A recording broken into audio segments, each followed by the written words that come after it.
नमस्कार। आज उस टॉपिक से आगे स्टार्ट करते हैं। कोण क्या होता है? देखिए, जब दो रेखाएं एक दूसरे पर एक उभयनिष्ठ बिंदु पर खड़ी होती हैं तो उनके बीच एक कोण बनता है और इसे ये कोण का संकेत होता है। किसी भी कोण को ये आगे लगाएंगे उसके तब लिखा जाता है, तो ये उसका संकेत होता है। जैसे मान के चलिए दो रेखाएं, एक OA रेखा है और एक OB रेखा है। ये बिंदु O पर मिल रही हैं तो O इनका क्या हो गया? उभयनिष्ठ बिंदु। ठीक है ना। तो अगर इस कोण को हमको लिखना होगा तो लिखेंगे कोण का ये चिन्ह AOB। हमेशा जिस पॉइंट पे कोण बनता है वो बीच में रखा जाता है। जैसे O पे कोण बन रहा है तो यहाँ पे आप देखेंगे कि O को हमेशा बीच में रखा जाएगा। यानी कभी भी हमें कोण लिखना है कोई भी, जैसे मान लो एक हम इस टाइप से त्रिभुज बना लें ABC और इनका हमें, जैसे ये कोण है ये ABAC, इनको अगर लिखना है, जैसे हमें कोण A वाला बिंदु A पे कोण बन रहा है तो उसको लिखेंगे BAC, है ना। उसको बीच में रखना है जिस पॉइंट पे आपका कोण बन रहा है। जैसे B वाले का लिखना है तो लिख देंगे ABC, तो B बीच में आया। फिर जैसे C पे लिखना है तो लिख सकते हैं ACB, है ना। तो हमेशा ये ध्यान रखना है कि कोण को आपको जिस बिंदु पे कोण बनता है उस पॉइंट को हमेशा बीच में रखा जाता है। तो ये आपका कोण इस टाइप से हो जाता है। अब सबसे पहले आता है शून्य कोण।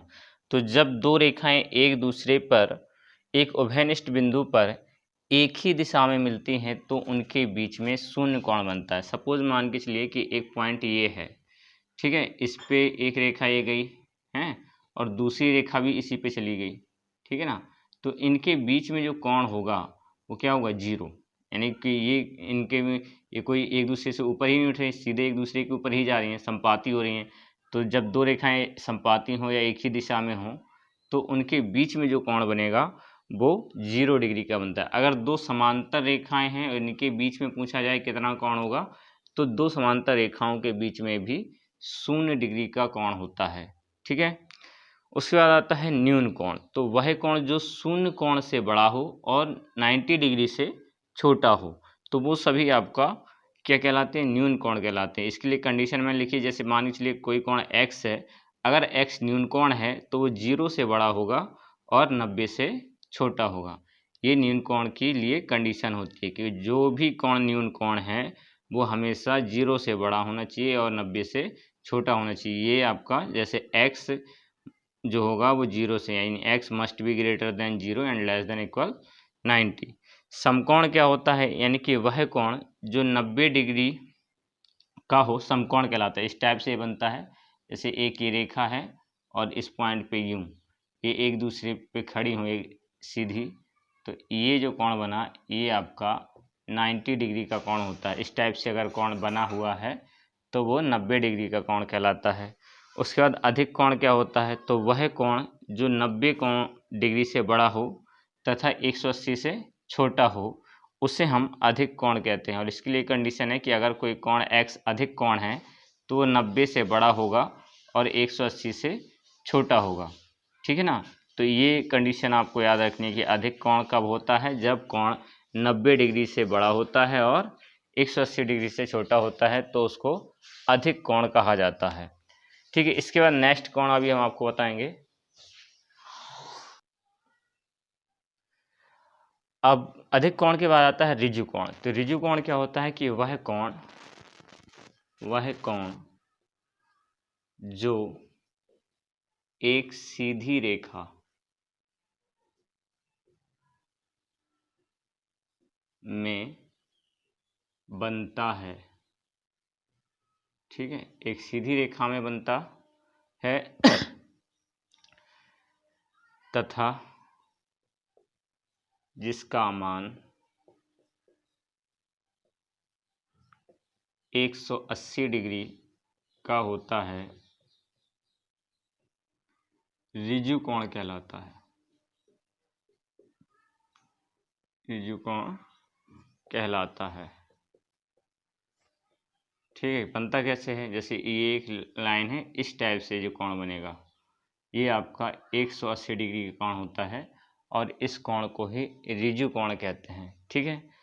ऋजु कोण के बाद आता है आपका बृहत कोण।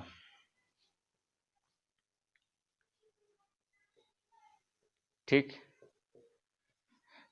तो ये याद रखना कि ऋजु कोण क्या होता है, जो आपका किससे 180 से का हो वो ऋजु कोण कहलाता है। बृहत कोण क्या होता है कि जो कोण 180 से बड़ा होता है और 360 से छोटा होता है, यानी कि वह कोण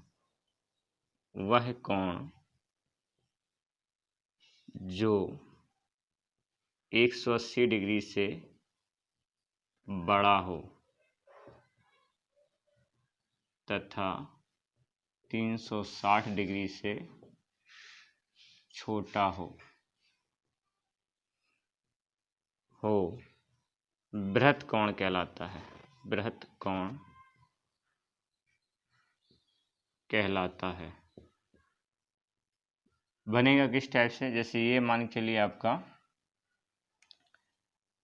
कोण है, ठीक, इस टाइप से, तो ये जो कोण बनेगा, ठीक है, ये कोण आपका क्या होगा, बृहत कोण होगा। ठीक, ये कोण बृहत कोण कहलाता है। और इस कोण का मान जो होता है, मान के चलिए जैसे कोई x बृहत कोण है, तो ये हमेशा 180 डिग्री से बड़ा होगा और 360 डिग्री से छोटा होगा, तो उसको हम बृहत कोण कहते हैं। तो बृहत कोण का मतलब जो 180 से बड़ा हो और 360 से छोटा हो, उसे बृहत कोण कहा जाता है। अच्छा, बृहत कोण के बाद आता है आपका संपूर्ण कोण। ठीक है, संपूर्ण कोण। ठीक, तो संपूर्ण कोण क्या होता है कि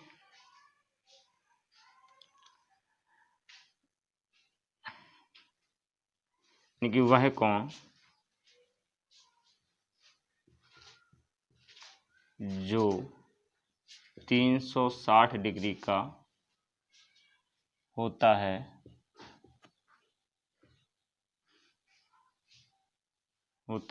बृहत कोण, संपूर्ण कोण कहलाता है। संपूर्ण कोण कहलाता है। जैसे इस टाइप से कोण होगा, ये जो पूरा 360 का एक चक्र होता है, ठीक, तो ये पूरा कोण 300 मान चलिए इस टाइप से है, तो ये जो पूरा कोण बन रहा है यही आपका 360 डिग्री का कोण होता है। ठीक, और उसको ही हम संपूर्ण कोण कहते हैं, समझ रहे हैं ना। तो इसके बाद आता है आपका आसन्न कोण। तो आसन्न कोण क्या होता है वो देखिए, आसन्न कोण किसे कहते हैं।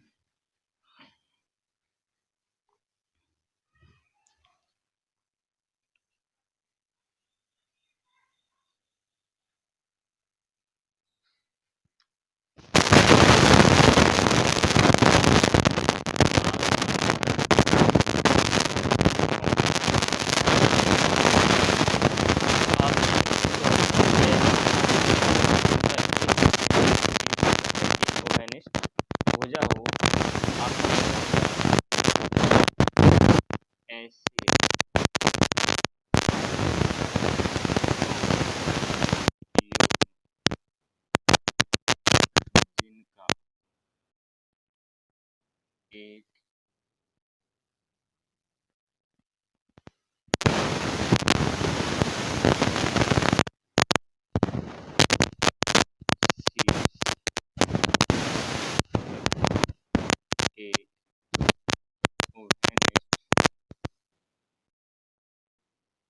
भुजा हो आसन्न कोण कहलाते हैं। आसन्न कोण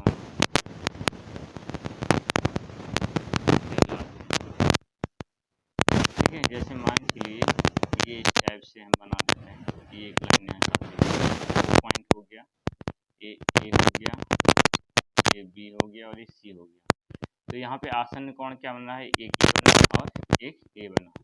इनमें इन दोनों कोणों में आप देख रहे हैं कि ओ बिंदु जो है ओवेनिस्ट है ना, एक शीर्ष ओवेनिस्ट हो गया और एक भुजा ओ बी जो है वो भी ओवेनिस्ट। अगर हम आसन्न कोण लिखें तो आसन्न कोण हमारे क्या बने, आसन्न कोण हो गए कोण AOB तथा कोण BOC, ये दोनों आपके आसन्न कोण होते हैं। ठीक है, आसन्न कोण के बाद आता है आपका रेखीय युग्म कोण।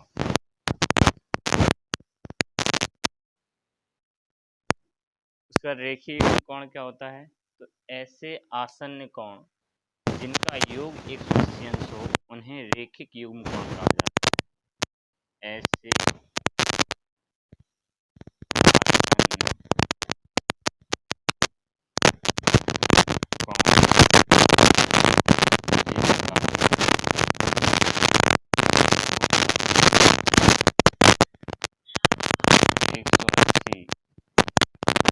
डिग्री हो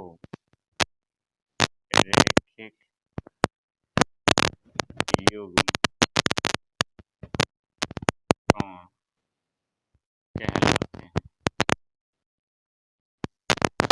समझिए, जैसे मान के चलिए ये एक लाइन है और इस पे एक लाइन खड़ी हुई, तो ये कोण और ये कोण अगर हम देखें तो ये कैसे आसन्न कोण, ठीक है, यानी जैसे ये पॉइंट A, ये B और ये C मान है और ये O मान है। यहाँ पे आप देखेंगे देखिए क्या बनेगा हमारा AOC और प्लस कोण BOC, ये क्या होगा 180 अंश, यानी पूरा कोण मिलकर एक रेखीय युग्म यानी कि जो रेखीय बना लेता है।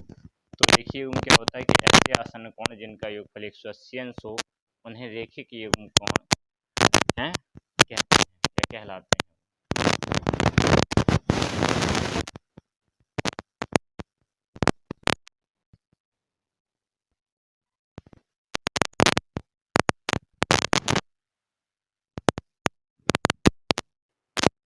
शीर्षक में कोण क्या होता है कि जब वो एक दूसरे को काटे तो सामने के कोण शीर्षक में कोण कहलाते हैं। इस टाइप से काटने से मान लीजिए एक रेखा है और एक रेखा, ये दूसरे बिंदु ओ कहते हैं। मान लीजिए एक बिंदु रेखा मान लीजिए और एक रेखा मान लीजिए, तो अगर बिंदु तो ये वाला कोण और ये वाला कोण एक तरीके से हो जाएगा। इसके बाद आता है पूरक कोण अथवा पूरक कोण क्या होता है। ठीक है, तो यदि दो कोणों का योगफल 90 डिग्री हो तो उनको एक दूसरे का पूरक कोण कहते हैं। ठीक है, यदि दो कोणों का योगफल 90 डिग्री हो तो उन्हें एक दूसरे का कोटि पूरक या पूरक कोण कहते हैं। ठीक है ना, जैसे आपसे पूछा जाए कि एग्जाम्पल में पूछूं कि 40 डिग्री का कोटि पूरक कोण क्या होगा। 40 डिग्री का कोटि पूरक, इसका हमें कोटि पूरक कोण निकालना है, क्या होगा। तो उसके लिए क्या करेंगे, हम मान लेते हैं इसका कोटि पूरक कोण कुछ भी मान लीजिए, एक्स वाई कुछ भी मान लीजिए, तो 40 और प्लस एक्स बराबर कितना होना चाहिए फल 90, ये तो कहा गया है ना। तो एक्स बराबर क्या हो जाएगा 90 माइनस 40, यानी एक्स बराबर 50। ठीक है, तो 40 का कोटि पूरक क्या हो गया 50 है। इसी तरह आप किसी भी कोण का भी निकाल सकते हैं। ठीक है, लेकिन कोटि पूरक जो होता है वो हमेशा न्यून कोण का ही निकलता है। ठीक है, कोटि पूरक हमेशा न्यून कोणों का ही निकलता है, अधिक कोणों का कोटि पूरक नहीं निकलता है। ठीक, कोटि पूरक के बाद आपका अगला कोण आता है संपूरक कोण। तो संपूरक कोण क्या होता है वो भी समझिए। जिस तरह से कोटि पूरक मैंने आपको बताया कि ऐसे दो कोण जिनका योग 90 हो तो वो कोटि पूरक कहलाते हैं, और संपूरक में आपका संपूरक कोण, तो आपका संपूरक कोण अगर हमें बताना है तो यदि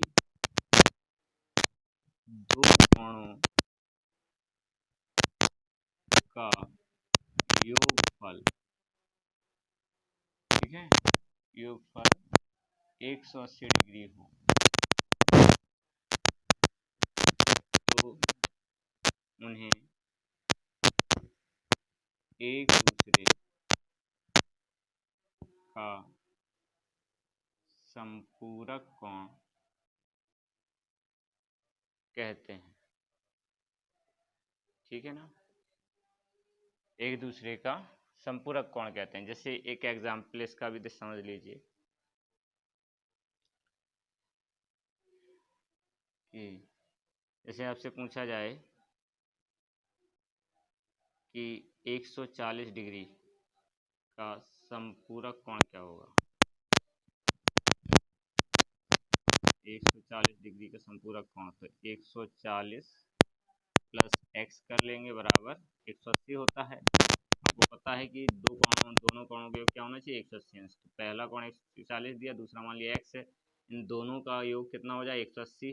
तो x बराबर क्या हो जाएगा 180 माइनस 140, तो x बराबर 40 डिग्री, यानी कि 140 का जो संपूरक कोण होगा वो 40 डिग्री होगा। ठीक है ना, तो ये अभी मैंने आपको कोण बताए। देखिए अब हम आपको बता रहे हैं लंब रेखा क्या होती है। तो जब दो एक ही तल में स्थित दो रेखाएं एक दूसरे को 90 डिग्री के कोण पर काटती हैं, ठीक है, तो वे परस्पर लंब रेखाएं कहलाती हैं। यानी कि एक ही तल में स्थित दो रेखाएं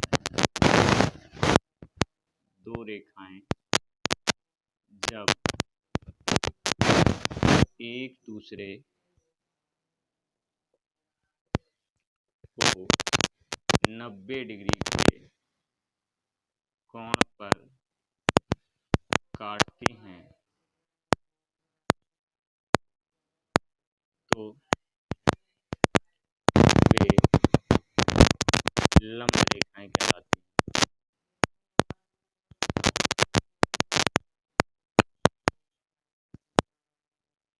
ठीक है ना, जैसे मान चलिए ये एक रेखा है और एक ये रेखा है। ठीक है, ये एक दूसरे को 90 डिग्री कोण पर काट रही हैं, इसलिए कैसे हैं, परस्पर लंब रेखाएं हैं। और लंब रेखाओं को जैसे मान चलिए ए और बी रेखा है, ये सी और डी रेखा है, इनको इस तरह से लिखा जाएगा कि ए बी परपेंडिकुलर, ये लंब रेखा का चिन्ह होता है, इसको परपेंडिकुलर वो लिखते हैं ए परपेंडिकुलर सी डी। ठीक है ना, तो जब एक ही तल में स्थित दो रेखाएं जब एक दूसरे को 90 डिग्री के ऊपर कोण पर काटते हैं तो वो वे क्या लंब रेखाएं कहलाती हैं। अब समांतर रेखाएं क्या होती हैं, समांतर रेखाएं, है ना, समांतर रेखाएं किन्हें कहते हैं, समांतर रेखाएं होती हैं एक ही तल में स्थित ऐसी रेखाएं जो एक दूसरे को कभी नहीं काटती। ठीक है ना, एक ही तल में स्थित ऐसी रेखाएं जो एक दूसरे को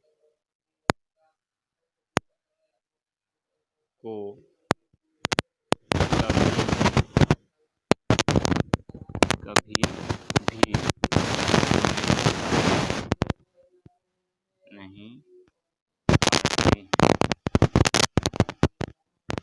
समांतर रेखाएं कहलाती हैं।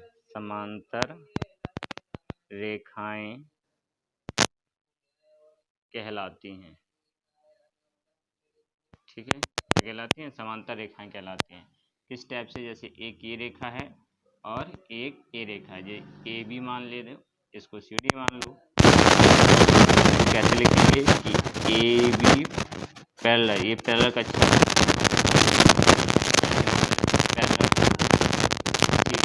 ठीक है, तो ये समांतर रेखाओं का प्रदर्शन करता है और लंब रेखाओं का प्रदर्शन, दोनों को एकदम दिमाग में बिठा लीजिए।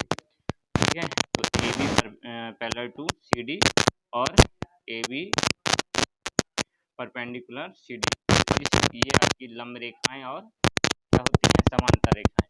अब इसके बाद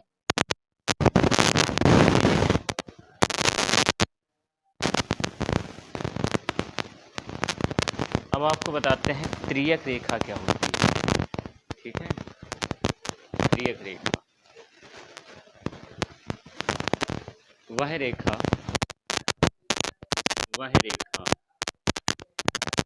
जो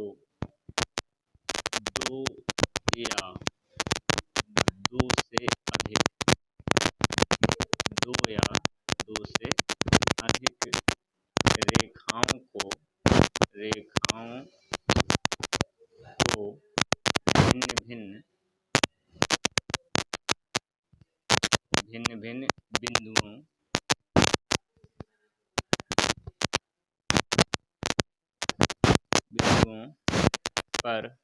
भिन्न बिंदुओं पर काटती है,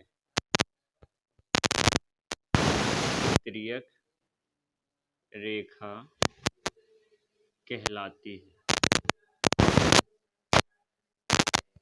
ठीक है, मान के चलिए जैसे आपकी ये समांतर रेखाएं हैं दो, तो उनको ये रेखा काट रही है, तो ये रेखा ये क्या है, आपकी त्रियक रेखा है। ठीक है, यही क्या है, त्रियक रेखा। समझ रहे हैं ना? तो वह रेखा जो दो या दो से अधिक रेखाओं को भिन्न भिन्न बिंदुओं पर काटती है, त्रियक रेखा कहलाती है। ठीक, अब इसके बाद हम आपको बताते हैं कि अगर दो समांतर रेखाओं को एक त्रियक रेखा काटे तो क्या होता है, और उसमें भी बहुत सारे कोण बनते हैं, वो मैं आपको बताता हूँ। ठीक है, कि दो समांतर रेखाओं को जब एक त्रियक रेखा काटे तो क्या बनते हैं। जैसे दो समांतर रेखाएं हैं ए बी और सी और डी, इनको एक त्रियक रेखा काट रही है। ठीक है, पी क्यू मान लेते हैं इसको। ठीक, तो इसमें आपके कुल 8 कोण बनेंगे, 1 2 3 4 5 6 7 8। ठीक है ना, 8 कोण बनते हैं। कितने कोण बनते हैं, 8। ठीक, तो इन 8 कोणों के नाम भी होते हैं, वो मैं आपको बता रहा हूँ। जैसे आप ये देख रहे हैं, जो बाहरी कोण है, बाहरी और एक ही आंतरिक, फिर एक इस टाइप के ऐसी बाहरी और एक ही आंतरिक, है ना। ये जिसके जैसे नाम रख लो 1 2 3 4 5 6 7 और 8, ये नाम रख लो, है ना। तो सबसे पहले हम आपको बता रहे हैं संगत कोण। ठीक, कौन कौन संगत कोण, जो दो समांतर रेखाओं की रेखा काटती है तो इनके बीच में संगत कोण बनते हैं, एकांतर कोण बनते हैं और एक ही ओर के अंतः कोण बनते हैं। तो संगत कोण और एकांतर कोण जो होते हैं वो आपस में बराबर होते हैं। यानी जैसे संगत कोण देखें तो कोण एक के संगत क्या होगा, कोण 5। कोण एक के संगत कोण क्या होगा, कोण 5 होगा। कोण दो के संगत क्या होगा, कोण 6 होगा। ठीक है, इसी तरह कोण 4 के संगत कोण 8 होगा और कोण 3 के संगत आपका कोण 7 है। तो ये सभी आपके क्या हैं, संगत कोण, और संगत कोण आपस में बराबर होते हैं। ठीक है, आपस में बराबर होते हैं। ठीक, बात समझ में आई ना कि संगत कोण कैसे, संगत कोण समझ गए कि कोण एक के संगत क्या होगा, उसी ओर बनेगा कोण एक के संगत कोण 5, कोण दो के संगत कोण 6, कोण 4 के संगत कोण 8, कोण 3 के संगत कोण 7, और ये आपस में बराबर होते हैं। तो ऐसे भी याद रखिए कि अगर दो रेखाएं दी हैं और एक तिरछी रेखा काट रही है और आपको अगर संगत कोण बराबर दिए हैं तो इससे ये पता चल जाता है कि वो रेखाएं परस्पर कैसी होंगी, समांतर रेखा। संगत कोण के बाद अब आपके आते हैं एकांतर कोण। एकांतर कोण, ठीक है, तो एकांतर कोण क्या होते हैं, एकांतर कोण होते हैं जेड के आकार के होते हैं। ये आप देखिए ये जेड बनता ना, ऐसे इस साइड से ये बनेगा। तो यहाँ पे आप देखेंगे ये इस साइड से ये कोण और ये कोण आपका क्या कहलाता है, एकांतर कोण। तो यहाँ पे 4 के एकांतर कोण होगा कोण 5 है, कोण 4 बराबर कोण 5, ये एकांतर कोण हुआ। कोण 3 के बराबर कोण क्या हो जाएगा, 6। ये आपके एकांतर कोण होंगे। तो एकांतर कोण भी आपस में बराबर होते हैं। उसके बाद आते हैं एक ही ओर के अंतः कोण। एक ही ओर के अंतः कोण, ठीक है। और एक ही ओर के अंतः कोणों में संबंध क्या होता है कि एक ही ओर के अंतः कोणों का योगफल जो होता है वो 180 अंश होता है, ठीक है। तो एक ही ओर के अंतः कोण कौन से बनेंगे, जो अंतः ये 3 और 5, 4 और 6, तो यानी कोण 3 प्लस कोण 5 बराबर कितना आएगा 180, और कोण 4 और प्लस कोण 6 ये भी क्या होगा 180 होगा। तो ये कंडीशन होती है कि अगर समांतर एक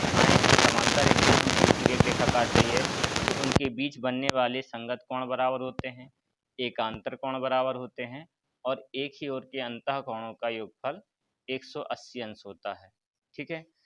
तो आज के लिए इतना ही। पूरा वीडियो देखने के लिए थैंक यू, और हमारे चैनल को सब्सक्राइब करें, लाइक करें, और जो भी कमियां हों उनको कमेंट्स करें।